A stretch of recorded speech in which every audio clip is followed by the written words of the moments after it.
Kung tututukan kita ng baril, papasukin ko bahay mo na may baril ako. Nag-warning shot ka, pinutukan kita pabalik. Is it not an attack? Sorry but I don't think there's any question. The Senate is under attack, was under attack.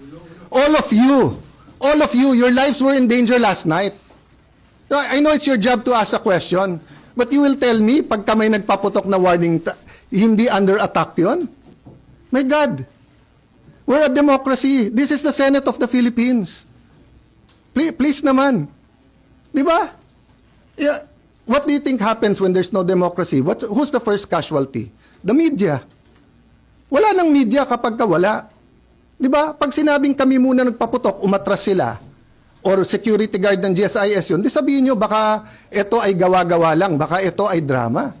Pero nagko-focus kami dito, hinihintay namin articles of impeachment. Nakita nyo naman lahat ng pangyayari. Napakagaling ko naman mag-orchestrate ng lahat na yan. Kaya kong papuntahin dito mga armadong grupo. You know my history. I've been in government since 1992. Do I have any history of doing that? O sa Taguig, have we done anything like that ever? No, so, excuse me, I mean, I'm not taking offense at the question, but, you know, if you have any doubt, you're doubting our democracy, you're not doubting my statements.